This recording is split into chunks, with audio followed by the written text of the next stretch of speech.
Mengapa khilafah wajib? Kata khilafah bukanlah istilah asing dalam khasanah keilmuan Islam. Menurut Dr. Wahbah Az-Zuhaili dalam Fiqih Al-Islami wa Adilatuhu, khilafah, imamah kubra, dan imarah al-mu'minin merupakan istilah yang sinonim dengan makna yang sama. Menurut Dr. Mahmud Al-Khalidi dalam Qawaid Nizam Al-Hukm fi Al-Islam, khilafah adalah kepemimpinan umum atas seluruh kaum muslim di dunia untuk menerapkan syariah dan mengemban dakwah Islam ke seluruh penjuru dunia.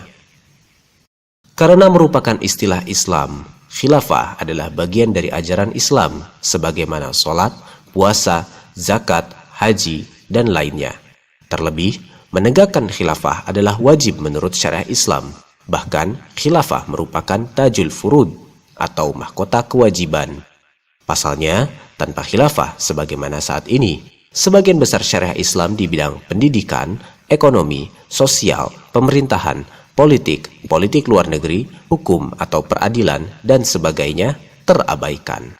Sebagai kewajiban dalam Islam, khilafah tentu didasarkan pada sejumlah dalil syariah. Sebagaimana dimaklumi, jumhur ulama khususnya ulama aswaja menyepakati 4 dalil syariah, yakni 1. Al-Quran, 2. As-Sunnah, 3. Ijma' sahabat, 4. Qiyas syar'iyah. Dalil Al-Quran diantaranya, dan juga firman-Nya dalam surat Al-Baqarah ayat 30. Ingatlah ketika Tuhanmu berfirman kepada para malaikat, sungguh aku akan menjadikan di muka bumi khalifah. Menurut Imam Al-Qurtubi dalam kitab Al-Jami' li Ahkam Al-Quran, ayat ini merupakan hukum asal tentang wajibnya mengangkat khalifah.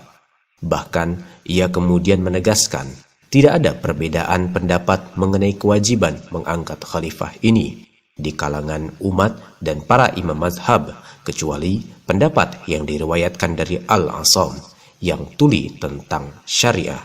Dan siapa saja yang berpendapat dengan pendapatnya serta mengikuti pendapat dan mazhabnya.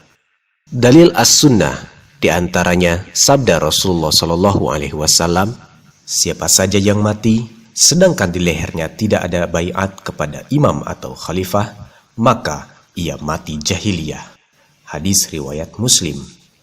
Berdasarkan hadis di atas, menurut Syekh Ad-Dumaiji dalam Al-Imamah Al-Uzma inda Ahlus Sunnah wal Jamaah, mengangkat seorang imam atau khalifah hukumnya wajib. Dalil ijma' sahabat. Berkaitan dengan itu, Imam Al-Haytami dalam As-Sawa'iq Al-Muhriqah menegaskan, karena itu pula ijma' sahabat yang menetapkan kewajiban menegakkan khilafah tidak layak diabaikan, seolah-olah tidak pernah ada atau dicampakkan seakan tidak berharga sama sekali. Tindakan demikian tentu menurut Imam As-Sarkhasi sama saja dengan menghancurkan fondasi agama ini. Sungguh, para sahabat, semoga Allah meridai mereka, telah bersepakat bahwa mengangkat seorang imam atau khalifah setelah zaman kenabian berakhir adalah wajib. Bahkan mereka menjadikan upaya mengangkat imam atau khalifah sebagai kewajiban paling penting. Faktanya, mereka lebih menyibukkan diri dengan kewajiban itu dengan menunda sementara kewajiban menguburkan jenazah Rasulullah SAW.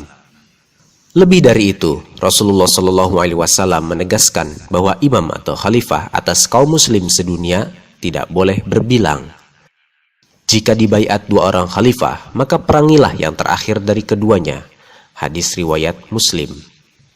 Berkaitan dengan hadis di atas, Imam An-Nawawi dalam Syarah An-Nawawi ala Sahih Muslim berkomentar, jika dibaiat seorang khalifah setelah khalifah sebelumnya, maka baiat untuk khalifah pertama sah sehingga wajib dipenuhi. Sementara baiat untuk khalifah kedua batal sehingga haram dipenuhi. Inilah pendapat yang benar menurut jumhur ulama. Ijma' ulama aswaja. Berdasarkan dalil-dalil di atas dan masih banyak dalil lainnya yang sangat terang benderang, wajar jika kewajiban menegakkan khilafah telah menjadi ijma' para ulama aswaja, khususnya imam mazhab yang 4, Imam Abu Hanifah, Imam Malik, Imam Syafi'i, dan Imam Hambali. Hal ini sebagaimana ditegaskan oleh Syekh Abdurrahman Al-Jazairi dalam Al-Fiqh ala Al-Mazahib Al-Arba'ah.